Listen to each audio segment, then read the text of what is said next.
Assalamualaikum warahmatullahi wabarakatuh.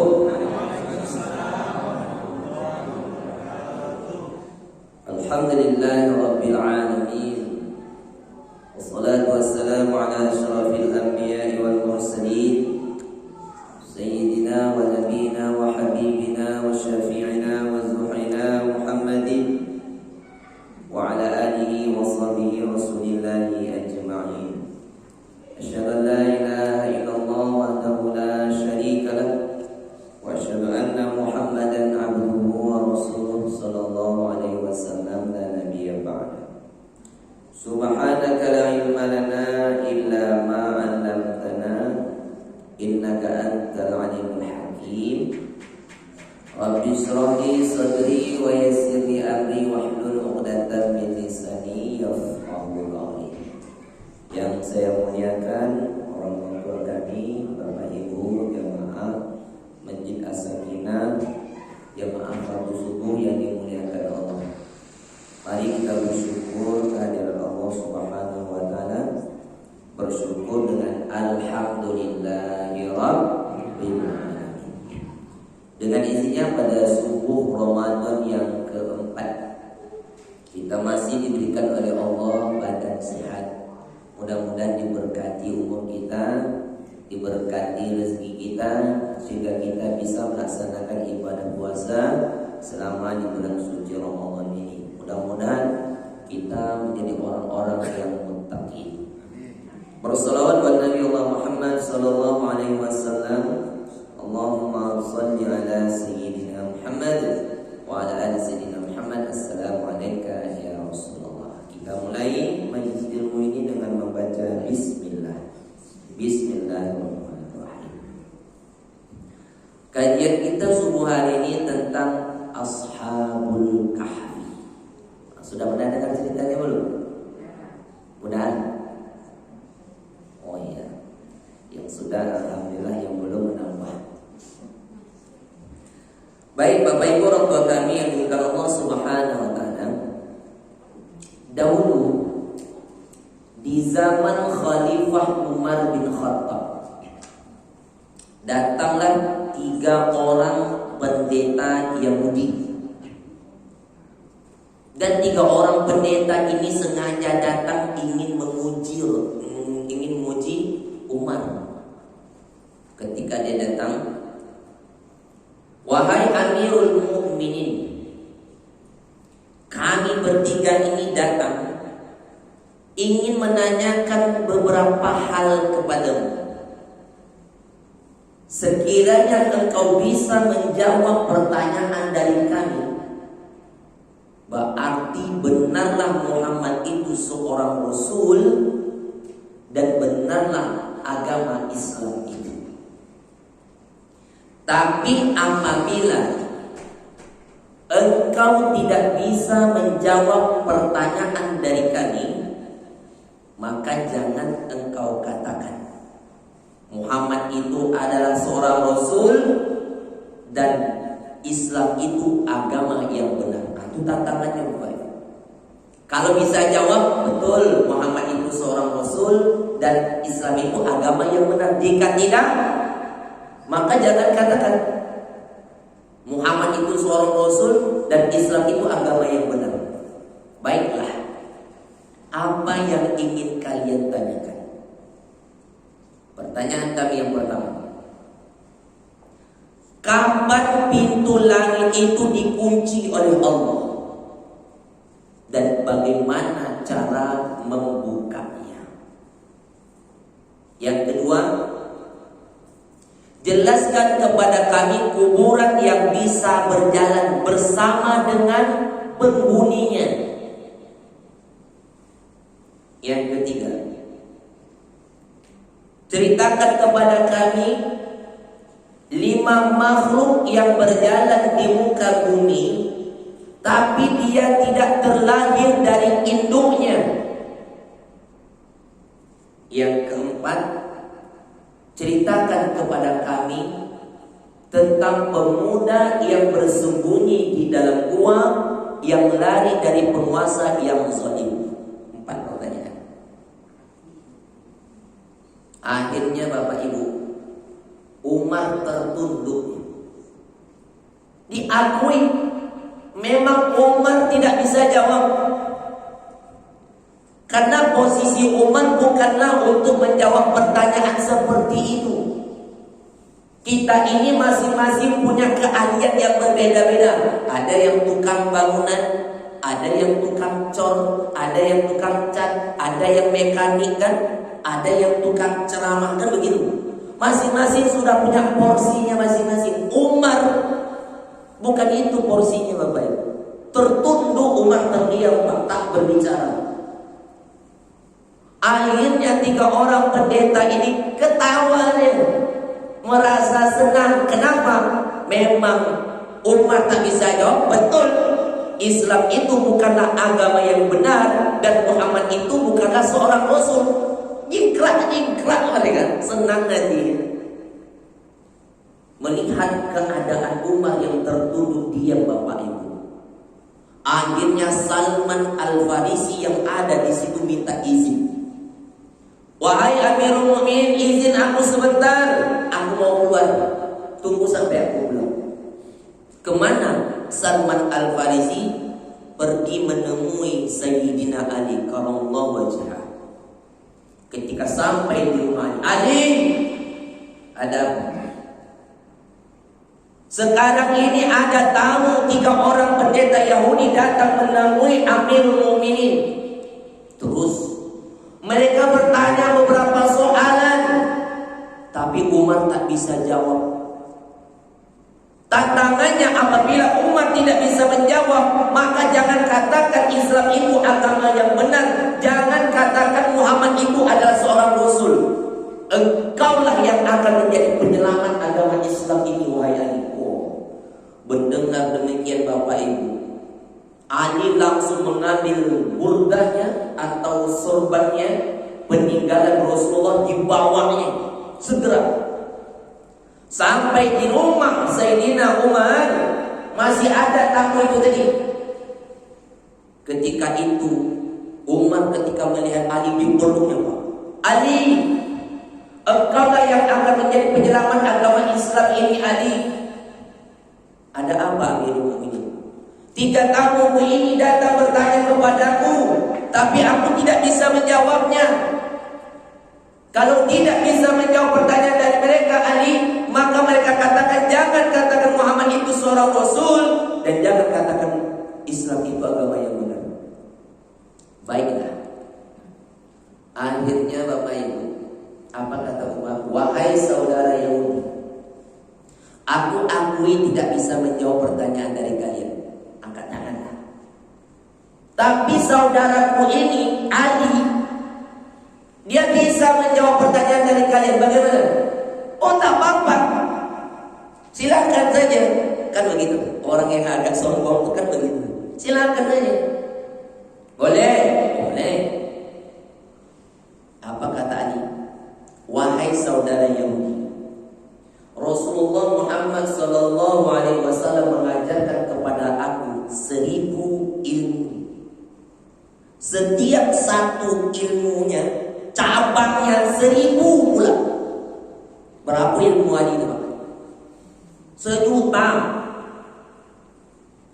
Aku akan siap menjawab pertanyaan dari kalian, tapi dengan syarat. Seandainya pertanyaan kalian menjawab dengan benar, apakah kalian mau mengakui Muhammad itu adalah seorang rasul dan mau mengakui Islam itu agama yang benar? Kan malah ditantang kembali, Pak. Oh, oke, deal, sepakat, silakan. Oh, akhirnya 3 orang pendeta Yahudi ini mulai dia bertanya, Ali, pertanyaan kami yang pertama, kapan pintu langit itu dikunci oleh Allah dan bagaimana cara membukanya? Dijawab oleh Ali, wahai saudara Yahudi, pintu langit itu dikunci oleh Allah apabila kalian asyirku billah, Apabila kalian menyekutukan Allah, maka di situ pintu langit akan dikunci oleh Allah. Lalu bagaimana cara membukanya, Ali? Apabila kalian mengucapkan La ilaha illallah. Jadi itu kuncinya. Begitu cara membukanya. Apabila kalian menyekutukan Allah, membuat tandingan selain Allah, di situ Allah mengunci langit. Amalan manusia tidak akan naik ke langit.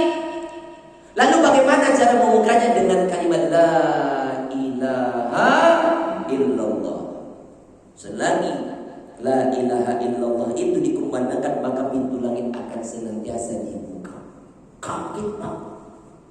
Orang Yahudi ini kaget. Wah, ini luar biasa ini. Baik, engkau benar, Ali. Pertanyaan kami yang nomor 2, jelaskan kepada kami kuburan yang bisa berjalan bersama dengan penghuninya. Kubur tapi bisa jalan. Apa kata dia? Wahai saudara Yahudi, yang kalian tanyakan itu adalah Yunus bin Matta, Nabi Yunus. Ketika Nabi Yunus berdakwah pada kaumnya, nama kaumnya Ninawa, semua kaumnya termasuk pemimpinnya menjemehnya, meremehkannya.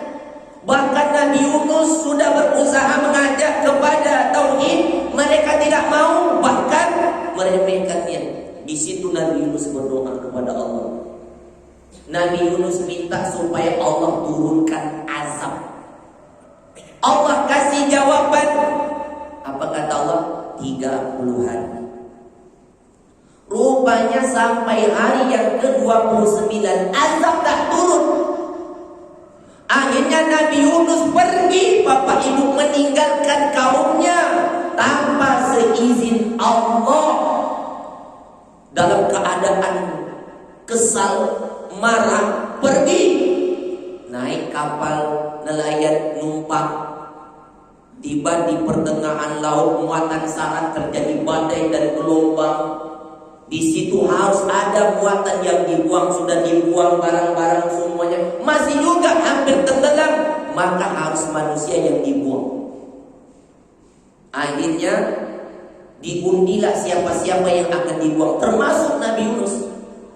Ketika Nabi Yunus yang keluar namanya pertama, jangan, ini Nabi, ini Rasul. Kita ulangi lagi lah. Keluar lagi yang kedua Yunus, jangan, ini Rasul. Kualat kita nanti. Yang ketiga keluar lagi Yunus. Akhirnya memang Yunus itu dibuang. Yunus kalah dalam ujian berkali-kali. Akhirnya yang dilempar itu adalah Nabi Yunus. Ketika dilempar itulah Allah mengirim seekor ikan. Ikan apa Bapak Ibu? Tahu dari mana ikan paus? Saya aja tak tahu ikan itu ikan apa. Enak. Yang penting ikan itu besar lah, tak mungkin kan bau kan begitu. Ketika ikan itulah menelan Nabi Yunus, dan disitulah Nabi Yunus berada di dalam perut ikan selama 40 hari, dibawa sebanyak 7 samudra.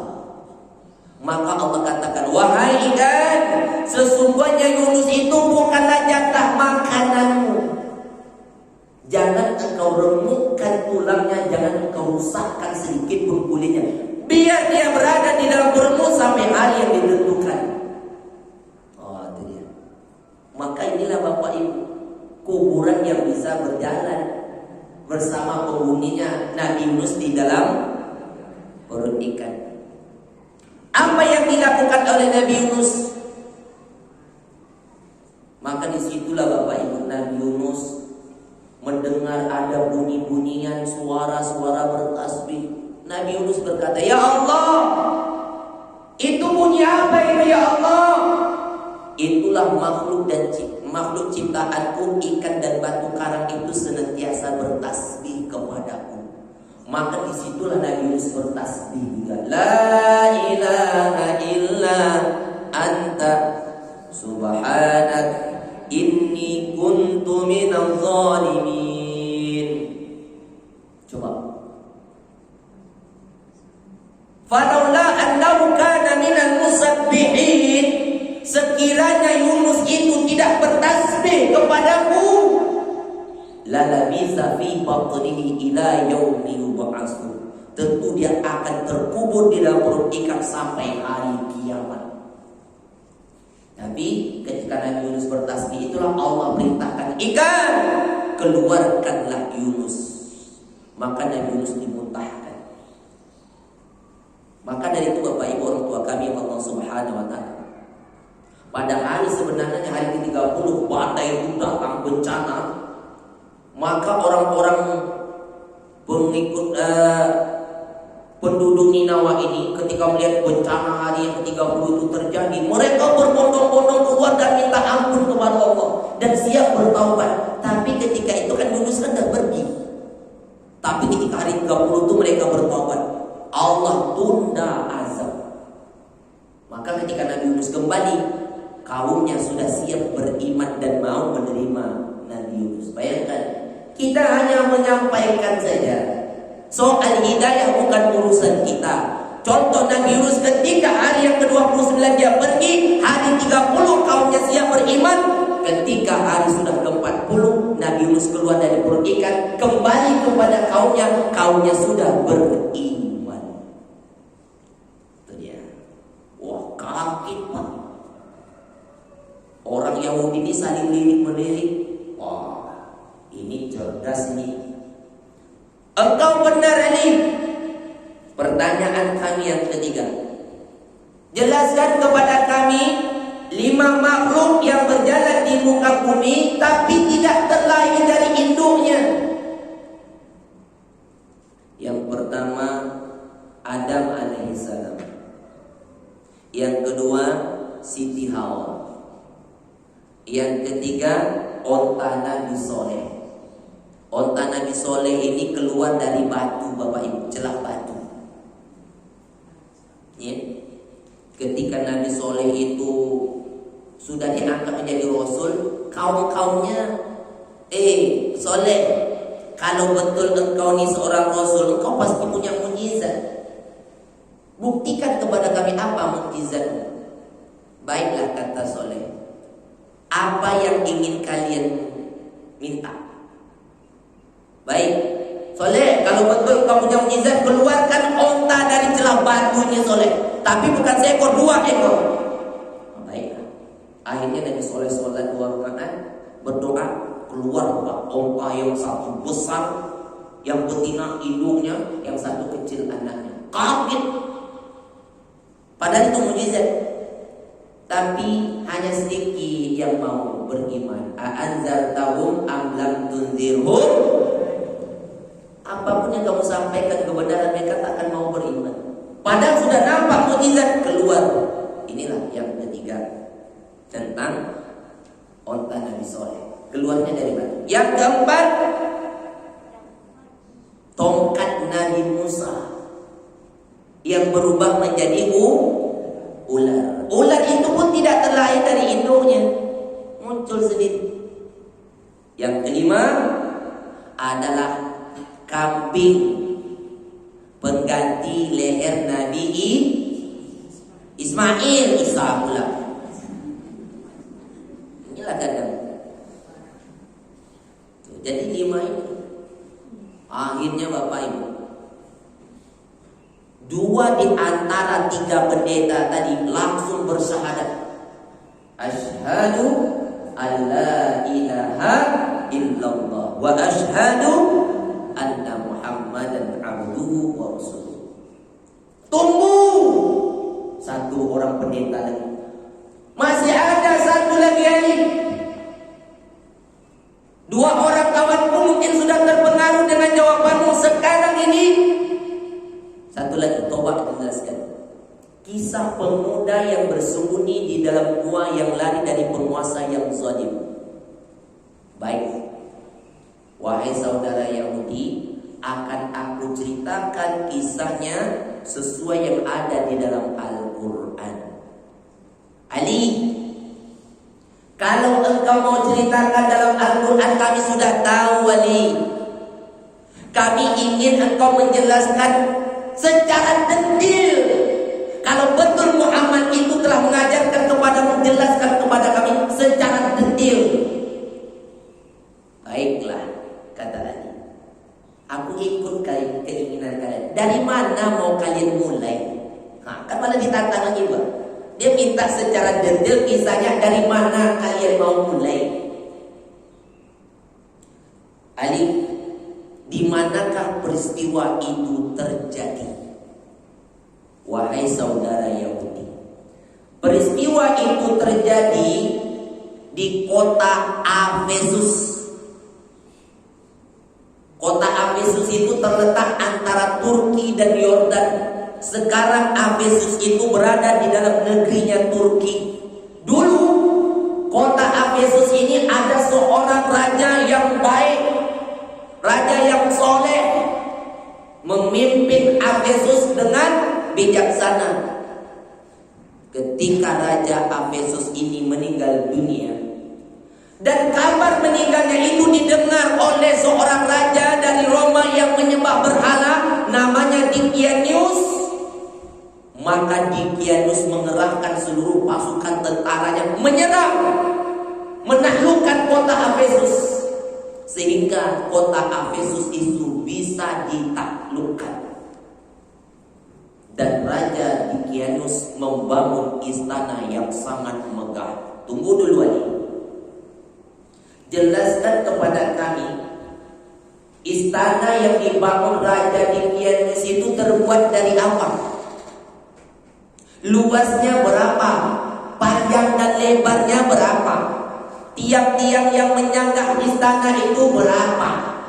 Dan ada lampu-lampu yang hias itu ada berapa? Terbuat dari apa? Wahai saudara Yahudi, ketika Raja Dikianus membangun istana yang megah, istana itu terbuat dari batu marmer yang sangat indah. Panjang dan lebarnya 1 parsak. 1 parsak itu sama dengan 8 kilo, Bapak Ibu. Panjangnya 8 kilo, lebarnya 8 kilo. Coba. Tiang-tiang yang besar, yang kokoh, yang menyangga istana tersebut terbuat dari emas. Ada 100 tiang. Dan lampu-lampu hias yang menghiasi ruangan terbuat dari emas sebanyak 100 lampu. Dan tali yang mengikat lampu terbuat dari perak. Antara timur dan barat dibuat celah-celah untuk supaya cahaya matahari terbit masuk, cahaya terbenam pun masuk. Tunggu dulu, Ali. Sebesar itu ruangan istananya. Raja membangun singgasana yang megah. Jelaskan kepada kami, terbuat dari apakah singgasananya? Berapa panjang dan lebarnya kah? Dan raja itu didampingi para hulu balang yang di belakangnya. Berapa orang kah? Pakaian mereka itu terbuat dari apakah? Warna baju dan celana mereka itu warnanya apakah? Tongkat yang mereka pakai itu terbuat dari apakah? Coba sedetil-detilnya. Apa kata wahai saudara Yahudi? Singgasana yang dibangun Raja Dikianus itu terbuat dari emas. Panjangnya 60 hasta, lebarnya 40 hasta. Berapa meter, Bapak? 1 hasta itu setengah meter. Kalau 60 hasta berapa meter? 30. Lebarnya 40 hasta berapa meter? 20 meter. Masya Allah. Hulu balang pendamping raja yang senantiasa berdiri di itu sebanyak 50 orang, memakai pakaian terbuat dari sutra, bajunya warna merah, celananya hijau, dan mereka senantiasa berdiri memakai tongkat yang terbuat dari emas.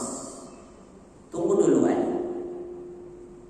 Sebelah kiri kanan raja ada penasehat-penasehat yang cerdas, anak muda. Dan juga raja membangun kursi-kursi para menteri-menterinya yang ada di sebelah kanan itu berapa kursi, sebelah kiri berapa kursi, terbuat dari apa? Apakah tadi, wahai saudara Yahudi, penasihat-penasihat raja yang pemuda cerdas itu 3 di sebelah kanan, 3 di sebelah kiri, 6 orang. Jelaskan kepada kami siapa namanya Ali. Nama pula ditanya. 3 di sebelah kanan, Tamlika, Miksalmina, Mikhasdimina.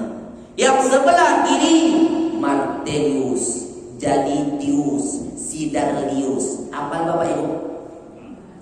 Kamu saya pun susah nak menghafal. Kursi yang dibangun terbuat dari emas, 80 sebelah kanan, 80 sebelah kiri, untuk petamu negara petinggi-petinggi. Tunggu dulu lagi. Raja Dikianus itu memiliki mahkota yang sangat indah. Terbuat dari apakah mahkota itu? Ada 9 tiang yang menyanggah mahkota itu terbuat apakah, apa saja yang ada di mahkotanya itu. Sebesar itu ruangannya, bagaimana cara dia mengharumkan ruangannya Ali? Coba bayangkan. Apa kata tadi, wahai saudara Yahudi, Raja Dikianus memiliki mahkota yang sangat indah terbuat dari keping-kepingan emas. Ada 9 tiang yang menyanggah mahkota tersebut yang ada butiran permata. Ketika dia memakainya berkedip-kedip, bak malam ada bintang-bintang. Coba, mahkota yang sangat indah. Kalau Ustaz Haji Sopir pakai tajam. Ini ciri khasnya. Seluas itu ruangannya, bagaimana cara dia mengharumkannya? Setiap hari ada 3 orang yang datang menemui raja. Yang satu membawa piala raja yang berisikan minyak wangi. Yang satu lagi membawa piala raja terbuat dari perak, isinya sari bunga. Yang satu lagi membawa seekor burung. Ketika burung itu diberi isyarat, dia celupkan tubuhnya ke dalam minyak wangi, maka dia terbang mengelilingi ruang istana sampai minyak wangi itu habis, sampai sari bunga itu habis. Begitu caranya mereka mengharumkan ruangan istana dengan burung. Canggih juga Bapak Ibu ya. Orang dulu pakai burung mengharum ruangan, kalau kita pakai mana di dinding. Oh tak ada di sini. Biasanya kalau yang di dinding itu yang berbunyi itu kalau masih ada baterai. Kalau tak ada baterai berbunyi. Nah, paham juga Ustaz. Selama 30 tahun raja memerintah, tak pernah sakit, tidak pernah merasa letih dan lesu. Apa kata raja? Wahai prajurit-prajuritku, kalian pernah tak melihat aku ini sakit, letih, loyo, lotoy? Oh, tak pernah raja. Biasanya kalau yang tak pernah letih sakit itu siapa? Tuhan raja. Bersediakah kalian mau menyembahku sebagai Tuhan? Oh, mulai Pak. Siapa yang mau mengakui aku sebagai Tuhan, maka aku berikan kehidupan yang mewah, pakaian dan sutra, apapun yang kalian minta akan kuberikan. Ya maulah. Tapi 6 pemuda ini Pak dan mulai goyang. Satu ketika tiba-tiba datang orang menyeluduk masuk istana. Kaget raja sampai terjatuh, Pak. Saking kagetnya terjatuh, tahtanya terjatuh juga. Apa kata 3 orang yang pemuda ini, 6 orang pemuda ini yang melihat raja terjatuh itu? Katanya, Tuhan, kok bisa terjatuh? Ya kan? Oh, udah mulai, Pak, pola pikirnya. Ketika menjelang hari ulang tahun raja, sekaligus menobatkan dirinya sebagai Tuhan, diundanglah semua rakyat-rakyatnya untuk mengakuinya sebagai Tuhan. Pas mau dekat ulang tahunnya. Tapi Bapak Ibu, 6 pemuda ini tadi rapat di rumah Tamlika. Apa kata Tamlika? Kalian tahu gak mengapa aku undang kalian kemari? Bahwasanya raja mengakui dirinya sebagai Tuhan. Kalau dia Tuhan, mengapa selama dia memerintah kita yang memutuskan? Kalau tanpa keputusan 6 pemuda ini tidak selesai, Bapak Ibu. Dia yang memutuskan, apa dia yang menyuruh kita? Kalau betul dia Tuhan, maka dia tak butuh kita. Itu satu. Kalau dia betul-betul Tuhan, coba kalian bayangkan, apakah kalian terlahir ini harus melalui Raja Dikaenos? Tidak. Langit yang tinggi ini tanpa dia berdiri sendiri, apakah Tamlika yang membangunnya? Tidak. Lalu bagaimana pendapatmu Tamlika? Dia bukan Tuhan, dia sama dengan kita. Dia juga takut dengan ancaman, dia juga makan, dia juga minum, dia juga punya keluarga, sama dengan kita. Lalu apa keputusanmu Tamlika? Besok hari ulang tahunnya kita jangan datang. Tak datang. Acara besar-besaran orang datang menyembahnya, menobatkannya, 6 pemuda tadi tidak datang. Akhirnya raja kan bingung, mana pemuda yang biasa mendampinginya itu tak datang. Dikerahkan prajurit, cari 6 pemuda tersebut, bawa kemari. Dapat, Pak, ditangkap, bawa. Sampai di hadapan raja, apa kata raja? Mengapa kalian tidak mau mengakui aku sebagai Tuhan? Mengapa kalian tidak datang? Apa kata 6 pemuda ini? Wahai raja, kami sebenarnya takut menzolimi Allah. Karena dia adalah Tuhanku, Tuhan kita semua, termasuk Tuhanmu. Kalau kita berbuat demikian, artinya kita telah menzolimi. Apa kata Dikaenos? Berarti ada Tuhan selain aku? Iya. Kalian tahu tak apa resikonya? Jika kalian tidak mengakui, aku akan bunuh kalian. Pikirkan itu. Aku beri kesempatan kalian sampai besok. Kalau besok kalian tetap fokus dengan keputusan kalian, ada Tuhan selain aku, kalian akan dibunuh. Jika berubah pikiran kalian, kalian aman. Rupanya Bapak Ibu, 1 hari itu digunakan untuk lari. Ketika mereka lari itu, sempat juga mereka menjual kurma. Kurma yang dijual seharga 3 dirham.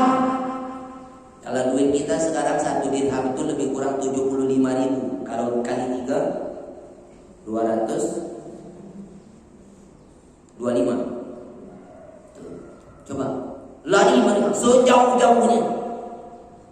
Ketika perjalanan mereka sudah jauh, akhirnya mereka Bapak Ibu menemui seorang pengembala yang sedang mengembala kambing.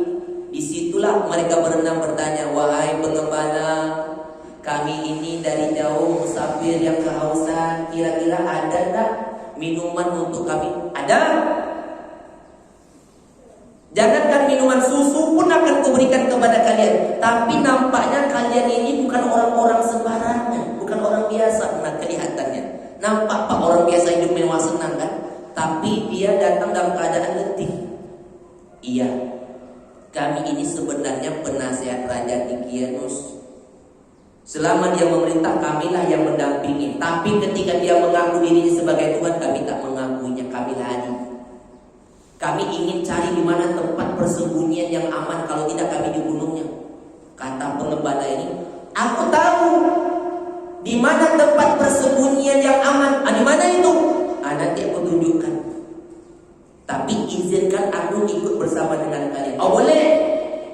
Tapi tunggu di sini dulu.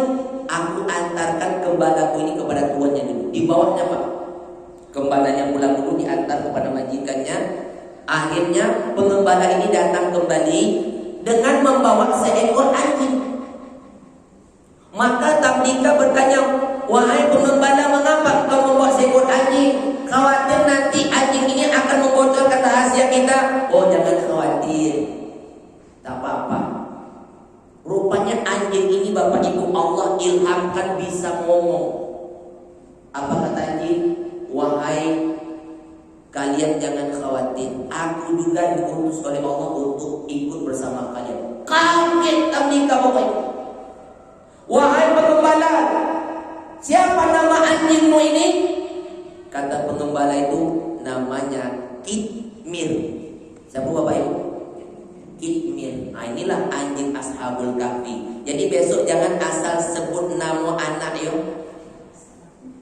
Nanti lahir anak dikasih namanya Kitmir. Oh, siapa namamu? Kitmir. Kok Kitmir? Iya, ambil dari Al-Quran. Padahal itu nama anjing Ashabul Kahfi. Kalau punya burung, punya binatang lain bolehlah nama Kitmir. Jangan dibuat nama orang. Akhirnya Bapak Ibu mereka menuju ada namanya Bukit Namlus. Bukit Namlus itu di dalamnya ada gua namanya Hemar. Ini yang disebut dengan Al-Kahfi. Ini Al-Kahfa, gua yang sangat luas. Beda dengan Al-Ghar, Al-Hira, Al-Gua Hira. Gua Hira itu kecil sempit. Naik bukitnya itu 3,5 kilo Gua Hira. Masuk ke dalam sempit. Beradu punggung kita Pak. Kalau masuk pasti antrian. Kalau saya biasa bawa jemaah naik Gua Hira seperti itu. Kecil, sempit. Tapi kalau Al-Kahfi luas. Ketika mereka sampai di Bukit Namlus, sebelum masuk ke pintu gua, sempat mereka mandi. Ada air terjun, ada buah-buah, mereka makan, mandi. Sudah sampai waktu udah mulai petang, masuk mereka ke dalam gua untuk beristirahat. Dan anjing itu menunggu di depan pintu gua. Ketika mereka sudah hari menggelap, akhirnya Allah wafatkan mereka. Tidur itu kan sama dengan wafat Bapak Ibu. Jadi kalau ada yang tidur sekarang namanya wafat juga. Raja Bapak Ibu Dickianus melihat pemuda tadi tak muncul-muncul, dikerahkan prajurit cari pemuda tersebut, hidup atau mati. Kalau hidup bunuh. Dicari Pak, dikerahkan semuanya sampai mereka temu mereka Pak di gua itu. Tapi mereka tak bisa masuk. Kenapa? Allah timbulkan rasa ketakutan, takut mereka masuk. Siapa yang membuat rasa takut? Allah. Sehingga raja mengerahkan, tutup pintu gua, bahasa kita cor, plaster, biar mereka mati di dalam gua tersebut. Singkat cerita Bapak Ibu, tiba masanya mereka ini bangun. Ketika mereka bangun ini, mereka saling tanya, udah berapa lama kita di sini? Dijawab temannya, baru 1 hari, enggak setengah hari. Tapi rasanya perut kita ini lapar. Di mana kita mau cari makanan? Makanan cuma ada di kerajaan. Siapa yang akan mau membeli? Kata Tabdika, biar aku yang pergi. Hati-hati Tabdika, jangan engkau ditangkap oleh raja. Ketika Tabdika pergi Pak, mulai keluar dari pintu gua, udah aneh. Loh, rasanya kemarin ada air terjun, kemana? Kok nggak ada lagi? Anjing yang ada di sini kok perginya kemana? Akhirnya Tabdika terus berjalan sampai di suatu kota. Tabdika sudah melihat ada pintu gerbang kok berbeda. Jangan-jangan aku salah masuk kota, kan begitu. Tapi Tabdika tetap masuk Pak. Ketika Tabdika masuk ke dalam pintu gerbang kota tersebut, orang ramai. Ada yang sibuk baca baca kitab Injil, ada yang sibuk main HP, ada yang sibuk main TikTok. Anggap aja lah, kalau udah kumpul-kumpul jam itu kan HP yang dipegang kan begitu. Tapi yang dicari tabdikas apa? Toko makanan. Ada sebuah toko roti. Ketika dia mau beli roti, dia tanya dulu pada penjualnya, wahai saudaraku, kalau boleh tahu ini kota apa? Oh, ini namanya kota Efesus. Oh, berarti tak salah masuk kan? Oh, Efesus. Ketika dia, ini roti ini berapa harganya? 1 dirham. Bukan 1 keping, Pak. Kawannya 6, mungkin 1 bungkus. 1 dirham. Dibayarlah dengan uang dirhamnya tadi. Ketika penjual ini mengambil uangnya, ditanya, wahai saudara, dari mana engkau mendapatkan uang kuno ini? Apa? Uang kuno. Itu bukan uang kuno, uang hasil penjualan kurmaku kemarin. Jangan bohong. Ini uang ini sudah lama hilangnya. Ya, Raja Abdurrahman hanya mengambil 5% dari uang kuno yang ditemukan. Apa? Kamu menyebut Raja Efesus ini namanya Abdurrahman? Iya. Bukankah Efesus ini namanya rajanya Dikianius? Oh, engkau telah menyebutkan raja yang zalim yang mati 300-an tahun itu ya? Waduh, 300 tahun. Di mana kau mendapatkan uang? Betul, ini uang hasil penjualan kurma kemarin, bukan uang kuno. Kalau begitu, engkau harus menghadap ke raja. Dibawalah Pak Tandika ini berjumpa dengan raja. Maka dia masuk ruangan, kan tentu sudah berbeda kan? Oh, raja pun sudah berbeda kan? Kata penjual tadi, raja, tadi ada pembeli roti ke tokoku, dia membayar dengan uang kuno ini raja. Ditengok raja, ya ini uang kuno ini. Wahai pemuda, dari mana kau dapat uang kuno ini? Bukan uang kuno raja, ini uang hasil penjualan kurmaku kemarin. Udah, kami cuma ingin tahu saja dari mana kau dapatkan ini. Betul raja, sebenarnya engkau orang mana? Saya orang sini juga raja. Ya kan? Saya tinggal tuh di atas bukit sana. Memang engkau kenal orang sini? Kenal. Coba engkau sebutkan siapa yang orang kau kenal. Disebutkan 4 sampai 1000 nama. Raja gede-gede. Pemuda, nampaknya kau ni dah gila ya. Orang yang kau sebut itu orang yang dah lama mati. Tentu kan gila dibilang kan. Tapi betul raja, aku orang sini. Prajurit, bawa pemuda ini, cari rumahnya. Ketika dibawa Pak sampai di rumah, memang ada satu bukit, ada sebuah rumah diketuk oleh pintu. Ada seorang kakek-kakek yang sudah sepuh keluar. Ada apa kalian kembali? Begini kan? Ada pemuda ini mengaku dia tinggal di rumah ini, betul kan? Marahlah kakek itu. Saya yang tinggal di sini, tak ada orang lain. Memang siapa kamu anak muda? Saya ini Tamlika, putranya Filistin. Apa? Coba kau sebut ulangi. Tamlika, putranya Filistin. Langsung bersimpuh kakek itu di depan Tamlika. Apa kata kakek itu? Engkau adalah nenek moyangku yang sudah lama diceritakan oleh Nabi Isa akan bangkit kembali pemuda yang bersembunyi di dalam gua tersebut. Apa kata kakek? Bagaimana kabar kawan-kawanmu? Yang satu muda dibilang kakek, yang kakek dibilang cucu.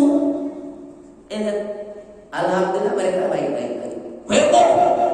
Satu kota Efesus heboh. Rupanya harta karun yang mereka dengar dulu dapat sekarang. Oh, dibawa tabika ini pawai keliling kota. Inilah yang diceritakan oleh Nabi Isa. Ini dibangga-banggakan, dielu-elukan. Sampai dibawa sampai ke Bukit Namrus.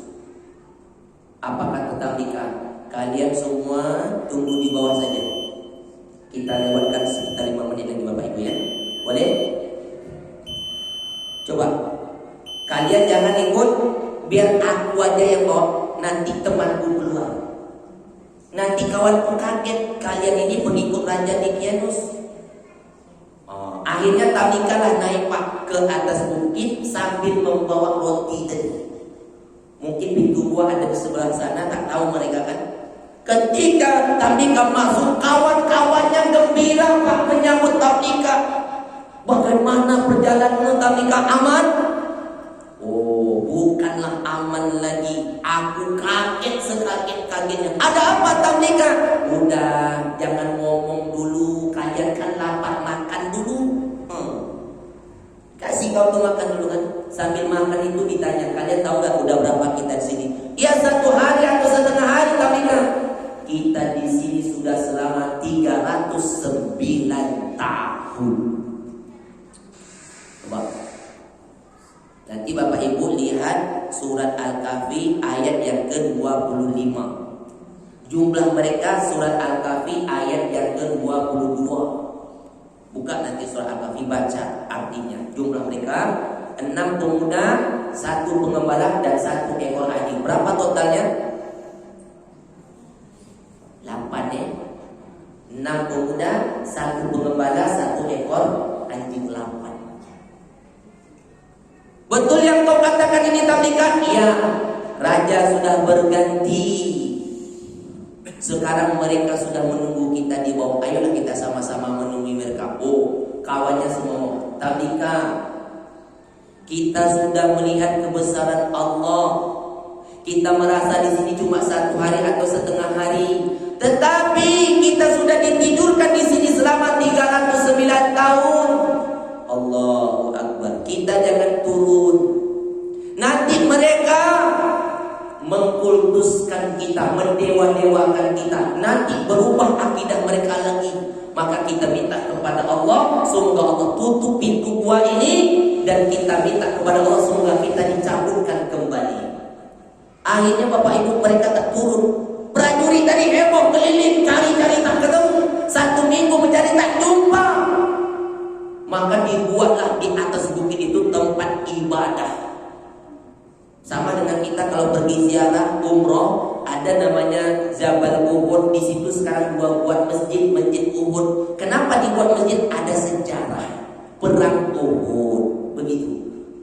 Masjid Sabah, Masjid 7 ada perang Khandaq, dibuat 7 pos, jadi dibuat masjid. Sama dengan dahulu, karena di situ ditempatkan pemuda yang bangkit, dibuatlah atas tempat ibadah. Tapi sekarang orang-orang sudah tahu di mana tempat, di mana persembunyian Ashabul Kahfi. Ini yang dapat saya sampaikan. Dapat Bapak Ibu dan orang tua kami semuanya, terima kasih atas segala perhatian. Mohon maaf atas segala kekurangan. Subhanallah rabbana wa bihamdika asyhadu an la ilaha illa anta astaghfiruka wa atubu ilaik. Billahi taufiq wal hidayah. Assalamualaikum warahmatullahi wabarakatuh.